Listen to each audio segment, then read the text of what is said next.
भगवान विष्णु ने कहा कि पति से पहले भोजन करने वाली स्त्रियां इस कहानी को ध्यान लगा करके सुनिएगा। कभी भी जीवन में दुखी नहीं रहोगी, परिवार में कभी भी कलह नहीं रहेगा। नमस्कार दोस्तों, स्वागत है आप लोगों का एक बार फिर आपके अपने गजब ज्ञान यूट्यूब चैनल में। दोस्तों, आज हम हाजिर हुए हैं आप लोगों के सामने एक बड़ी ही अलौकिक ज्ञानवर्धक चर्चा लेकर के। इस कहानी से आप लोगों को बहुत कुछ सुनने के लिए मिलेगा, बहुत कुछ सीखने के लिए मिलेगा। बस आपसे निवेदन है कि इसे पूरा जरूर सुनिएगा। दोस्तों, एक बार की बात है कि क्षीर सिंध में भगवान नारायण शेष सैया पर लेटे हुए थे।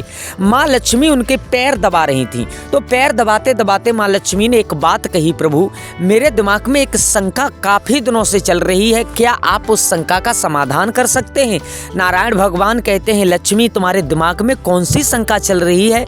आप निसंकोच होकर के पूछिएगा, ये मेरा धर्म है कि तुम्हारी शंका का समाधान मैं जरूर करूं।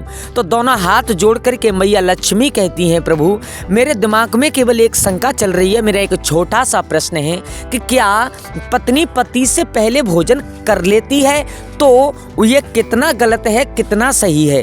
और अगर पत्नी पति से पहले भोजन कर ले तो ये अगर गलत है तो ये कितना गलत है? और पत्नी को कौन सी सजा मिलती है? और अगर सही है तो ये कितना सही है? और हमारे शास्त्र इस बात का क्या प्रमाण देते हैं? शास्त्रों का इशारा क्या है इस बात की तरफ? नारायण भगवान कहते हैं, लक्ष्मी आज तुमने इतना सुंदर प्रश्न किया है, पूरी मानव कल्याण के लिए तुमने ये प्रश्न किया है। जो कलयुग में इस कथा को सुनेगा और इसका प्रचार करेगा वो कभी भी जीवन में दुखी नहीं रहेगा।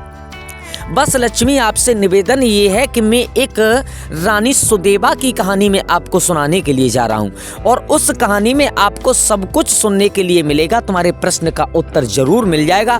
बस निवेदन है कि इस कहानी को पूरा और ध्यान लगा करके सुनिएगा।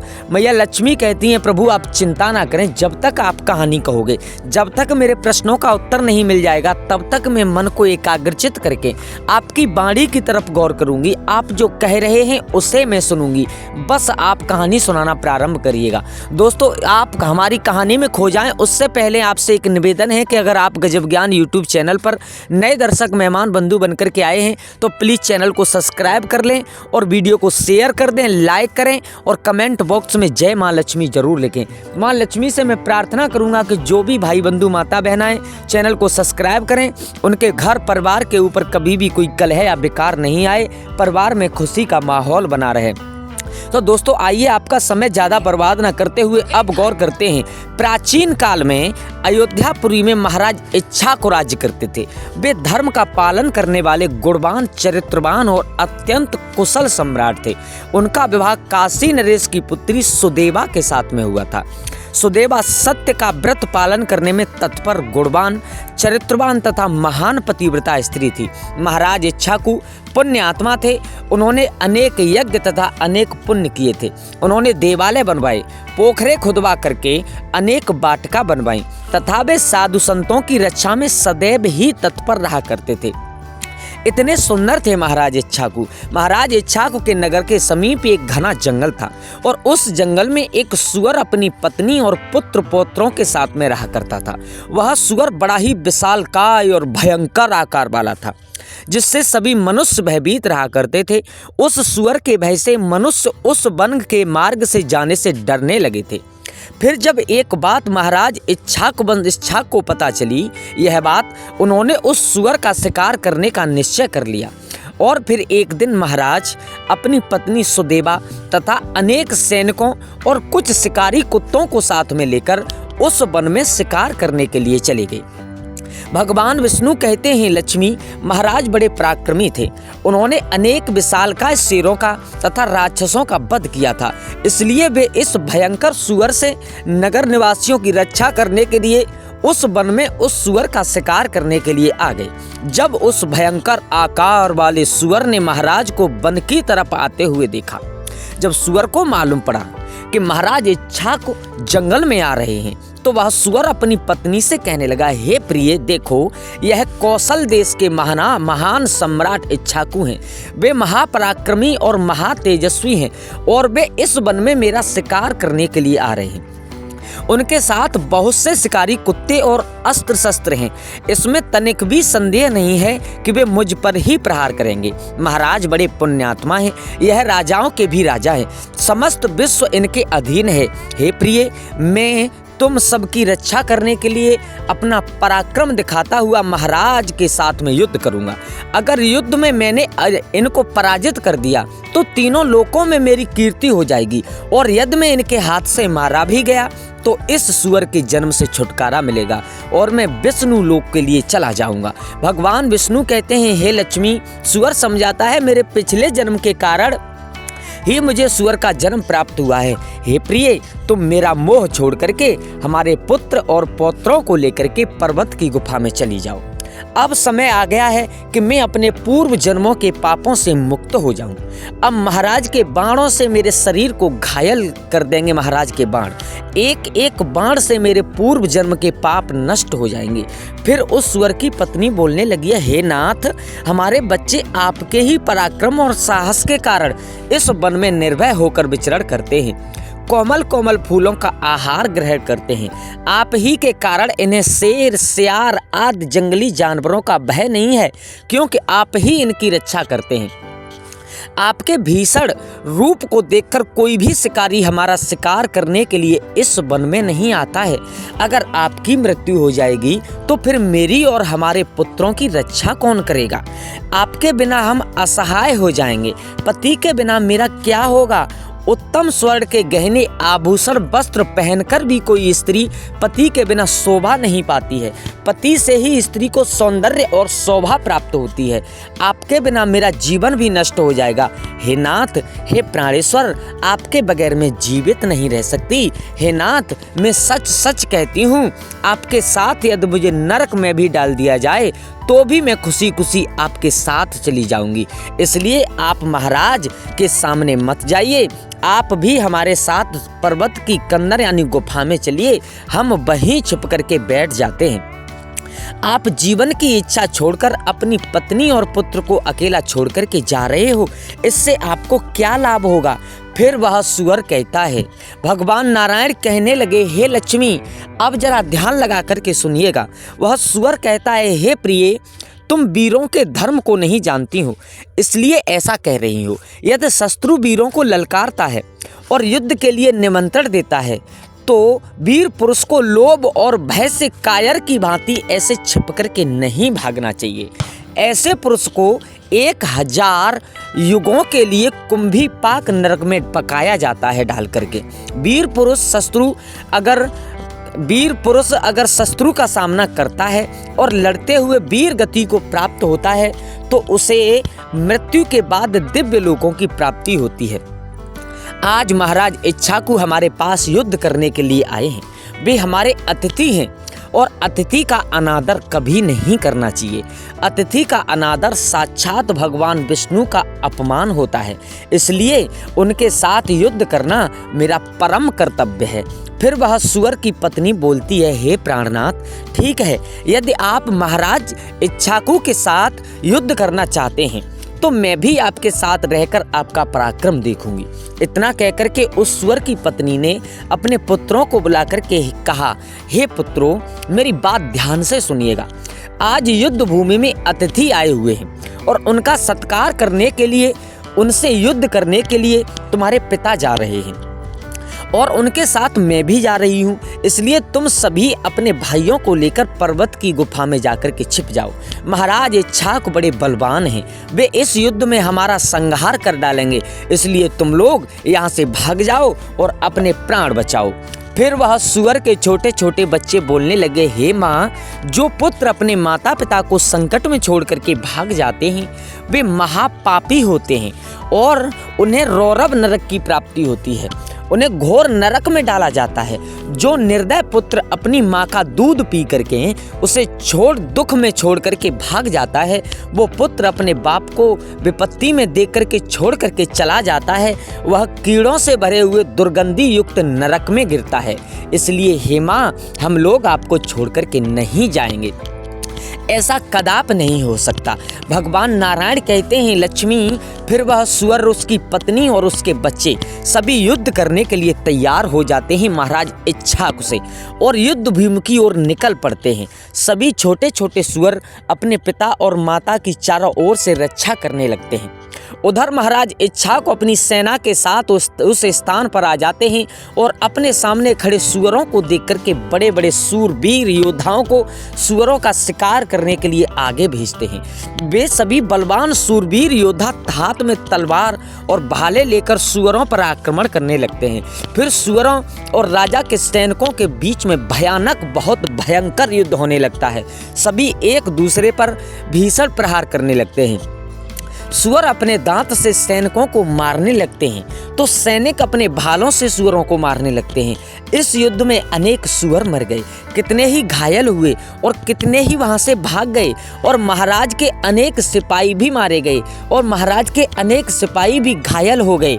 अब महाराज ने जब सूकर को देखा कि वो सूकर हमारे सैनिकों को मार रहा है तो महाराज को क्रोध आ जाता है। हाथ में धनुष उठाया और धनुष उठा करके तीर खींच करके उस सूकर की तरफ छोड़ा है। उस सूकर ने ऐसी छलांग लगाई कि महाराज के और महाराज के घोड़े के ऊपर से कूदता हुआ पीछे की तरफ जा करके गिरा है। अब केवल वह सुअर और उसकी पत्नी और कुछ 5-7 पुत्र ही बचे थे। अपने सभी पुत्रों को मरा हुआ देख करके सुअर की पत्नी भयभीत हो गई और अपने पति से कहने लगी, हे नाथ, मुझे और इन बालकों को यहाँ से लेकर के चलो, नहीं तो हमारा वंश नष्ट हो जाएगा। कृपया हम सभी अपने प्राण बचा करके भाग चलते हैं, नहीं तो महाराज हम सभी को मार डालेंगे। फिर सुअर कहने लगता है, हे प्रिय, 2 शेरों के बीच में एक सुअर पानी पी सकता है, लेकिन 2 सुअरों के बीच में एक शेर कभी पानी नहीं पी सकता। सुअर जाति में ऐसा बल देखा जाता है, इसी कारण से सुअर से सभी भयभीत हो जाते हैं। अगर इस समय पर मैं मृत्यु के भय से भाग जाऊं तो मेरे सुअर जाति की प्रसिद्धि नष्ट हो जाएगी। इसलिए हे प्रिय, तुम हमारे बच्चों को लेकर के यहाँ से चली जाओ और सुखपूर्वक जीवन व्यतीत करो। इतना सुनकर सुअर की पत्नी बोली, हे नाथ, मैं आपसे बहुत प्रेम करती हूँ और आपने मेरा आदर सम्मान करके रति क्रिया करके और मेरी रक्षा करके मेरे मन को जीत लिया है। आपसे मेरा मोह कभी नहीं छूटेगा, इसलिए मैं अपने पुत्रों के साथ आपके सामने ही प्राण त्याग दूंगी, किंतु आपको अकेला छोड़ करके नहीं जाऊंगी। नारायण भगवान कहते हैं, हे लक्ष्मी। फिर वह सुअर और उसकी पत्नी दोनों ही महाराज से युद्ध करने के लिए आगे आते हैं। वह सुअर भयंकर गर्जना करता हुआ महाराज को युद्ध के लिए ललकारता है। वह सुअर उसके सामने आए बड़े बड़े वीरों योद्धाओं को अपने दांतों से तिनके की भांति उठा करके फेंकने लगता है। अपने सैनिकों को मरता हुआ देख करके महाराज को क्रोध आ जाता है और वे अपना धनुष निकाल करके उस सूकर पर बड़े वेग से आक्रमण करते हैं।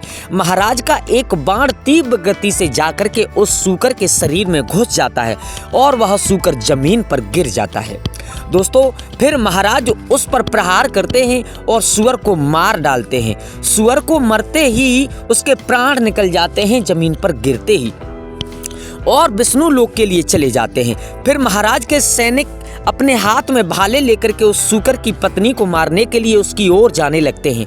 सूकर की पत्नी अपने बच्चों के सामने खड़ी हो जाती है और चिल्ला करके एकदम कहने लगती है, बच्चों, मैं जब तक यहाँ पर खड़ी हूँ तुम यहाँ से भाग जाओ। सूकर का बड़ा बेटा बोलता है, हे माता, अपने प्राणों के भय से मैं आपको मरने के लिए छोड़ करके कैसे भाग जाऊं? अगर मैं ऐसा करूंगा तो मुझ पर धिक्कार है। मैं युद्ध में शत्रु को परास्त करूंगा। तुम अपने पुत्रों को लेकर के यहाँ से चली जाओ।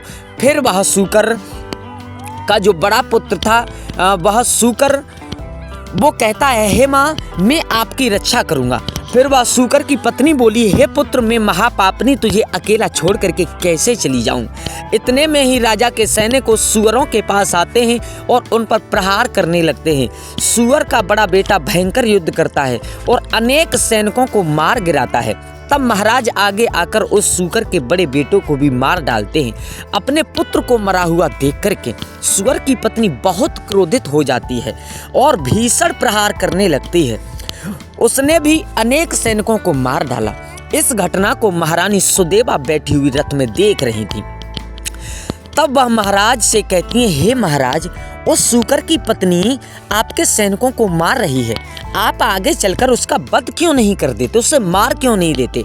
महाराज कहते हैं, हे प्रिय, यह एक स्त्री जाति है और स्त्री जाति का वध करने का महापाप लगता है, इसलिए मैं उस सुअर की पत्नी को ना खुद मार सकता और ना इन किसी को आदेश दे सकता कि आप इनको मार दीजिएगा, इसलिए उसे मारने के लिए मैं किसी को नहीं भेज रहा हूँ। मुझे स्त्री का वध करने में बड़ा भय लगता है।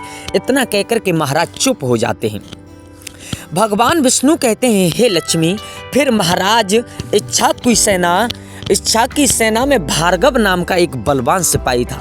उसने उस सुअर की पत्नी पर प्रहार किया और उसे जमीन पर गिरा दिया। सुअर की पत्नी मूर्छित होकर के जमीन पर गिर पड़ी और लंबी लंबी सांसें लेने लगी। जब रानी सुदेवा ने उस सुअर की पत्नी को धरती पर बेहोश अवस्था में देखा तो उन्हें उस पर बड़ी दया आई।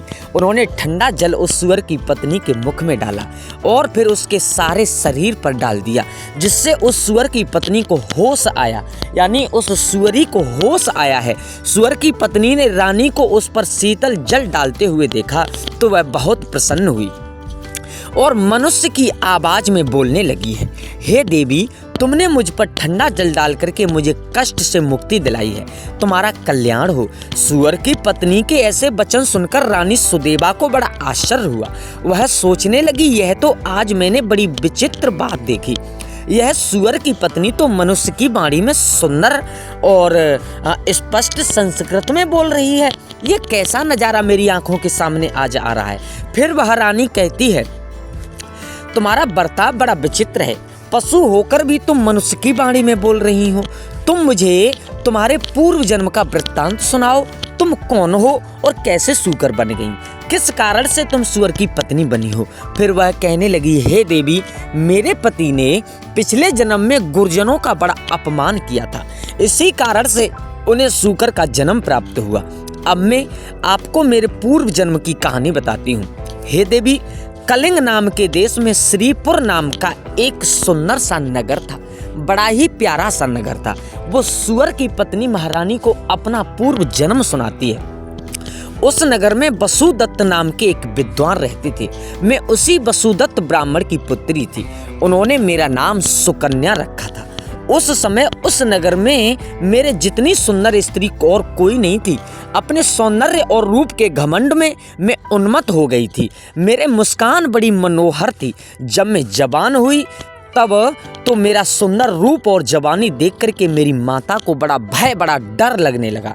वो मेरे पिता से कहने लगी, हे नाथ, हे स्वामी, अपनी कन्या जवान हो चुकी है, उसका विवाह क्यों नहीं कर देते। और दोस्तों, ये बात सच है कि घर में अगर जवान बिटिया हो जाए तो माँ बाप को देखने में भी पाप लगता है। जवान बेटी का माँ बाप को विवाह जरूर कर देना चाहिए। इसे शीघ्र ही किसी वर को सौंप दीजिए। फिर वह ब्राह्मण बोला, हे कल्याणी, हे प्रिय, मैं अपनी पुत्री का विवाह उसी पुरुष के साथ में करूंगा जो विवाह के बाद ही मेरे घर में निवास करे, जो मेरे घर का जमाई बन करके रहे। सुकन्या मुझे बड़ी प्रिय लगती है और मैं इसे अपनी आंखों से दूर नहीं होने देना चाहता। फिर एक दिन शिव शर्मा नाम के जवान विद्वान ब्राह्मण मेरे द्वार पर आए। मेरे पिता उनके ज्ञान और कुशलता को देख करके बहुत प्रसन्न हुए और उसे मुझसे विवाह करने के लिए पूछ लिया। फिर मेरे पिता ने उस शिव शर्मा ब्राह्मण से मेरा विवाह कर दिया। वो सुअर की पत्नी और महारानी सुदेवा को अपना पूर्व वृत्तांत बता रही है कि परंतु मैं अपने माता पिता के लाड़ प्यार से बिगड़ चुकी थी, अपनी विवेक शक्ति खो चुकी थी। मैंने कभी अपने पति की सेवा नहीं की, कभी उनके चरण स्पर्श नहीं किए। मैं सदा उन्हें क्रूर दृष्टि से देखती थी, उनका अपमान करती थी, उन्हें नाम लेकर के पुकारती थी, उनके भोजन से पहले भोजन कर लेती थी। मैं अपने पति से ही खुद को भोजन परोसवा करके खाती थी। मैं अपनी मर्जी से स्वच्छंद होकर के यहाँ वहाँ घूमने लगती थी और बात बात पर अपने पति का अपमान किया करती थी। शिव शर्मा मेरे जो पति थे वो बड़े ही शांत स्वभाव के थे। उन्होंने मुझे अनेक दिनों तक सहन किया और फिर एक दिन वो अत्यंत दुखी होकर के मुझे छोड़ करके चले गए। मेरे पति के जाते ही मेरे पिता बहुत दुखी होकर के कहने लगे, हे प्रिय, मेरी माँ से कहने लगे, हे प्रिय, हमारे दामाद हमारी पुत्री को छोड़ करके चले गए हैं। हमारी पुत्री ही पापचारिणी है। दामाद तो बहुत बड़े विद्वान थे। मैं क्या जानता था कि हमारी पुत्री सुकन्या दुष्ट और कुलनाशनी होगी। फिर मेरी माता बोली, हे नाथ, हमारी पुत्री आप ही के लाड प्यार से बिगड़ गई है। इसे सही राह पर लाने के लिए आपको ही कुछ करना होगा। पिता के घर में रहने वाली कन्या दुराचारी बन जाती है, इसलिए कन्या को कभी घर में नहीं रखना चाहिए, उसे उसके पति के पास ही रखना चाहिए। हमारी कन्या बहुत दुष्ट और पापनी है। आप इसका त्याग करके इसे इसके पति के पास में भेज दीजिएगा। इस प्रकार माता के वचन सुनकर के मेरे पिता को बहुत क्रोध आया और इतने क्रोधित हुए और मुझसे कहने लगे, हे दुष्टा, हमारे कुल में कलंक लगाने वाली दुराचार, तेरे कारण ही शिव शर्मा यानी हमारे दामाद हम सबको छोड़ करके चले गए हैं। इसलिए तेरा पति जहाँ पर है तू वहीं पर चली जा, अथवा तुझे जो स्थान अच्छा लगे वहाँ पर चली जा। फिर मैं अपने घर के छोड़ करके चली गई। भगवान विष्णु कहते हैं, हे लक्ष्मी, अब वो स्त्री उस घर को छोड़ करके चली जाती है और बाहर जाने पर उस स्त्री को लोग उल्टा पापनी दुराचारी कहकर के संबोधन करने लगे, बुलाने लगे। इसलिए वह स्त्री अपने पति को ढूंढते हुए वन में चली गई। वो सुअर की पत्नी कहती है, हे महारानी, जब मैं वन में चली गई तो फिर एक दिन वन में मैं एक कुटिया के सामने जाकर के खड़ी हो गई और भिक्षा मांगने लगी। वहाँ पर उस कुटिया में रहने वाली मंगला नाम की स्त्री ने मुझे देख करके अपने पति से कहा, हे स्वामी, द्वार पर एक दुखिया दुबली पतली स्त्री भिक्षा मांगने के लिए आई है।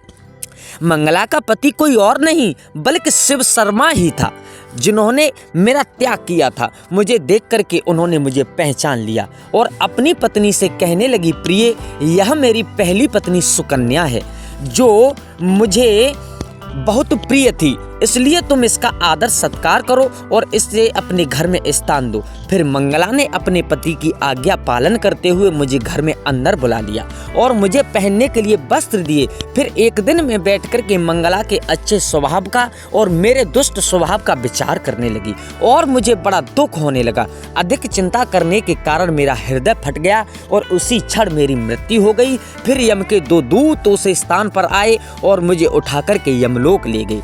वहाँ पर यमराज ने मेरा लेखा जोखा देखा और यम के दूतों से कहा, हे दूतों, इस पापनी स्त्री ने अपने पति का बहुत अपमान किया है।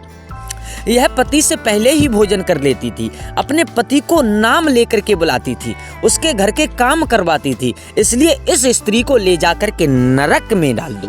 फिर यमदूत मुझे नरक में ले गए और उन्होंने मुझे जलते हुए अंगारों में डाल दिया। वहाँ नरक में मुझे अनेकों वर्षों तक कष्ट भोगने पड़े। फिर नरक की सजा भुगतने के बाद यमराज ने मुझे सुअर के जन्म में डाल दिया, सुअर योनि में डाल दिया। सुअर की पत्नी बोली, हे देवी, इस प्रकार से मैंने आपको मेरे पूर्व जन्म का वृत्तांत बताया है, कृपया अब मुझे इस जीवन से मुक्ति दिला दो। क्या बोले? अब इस जीवन से मुझे मुक्ति दिला दो।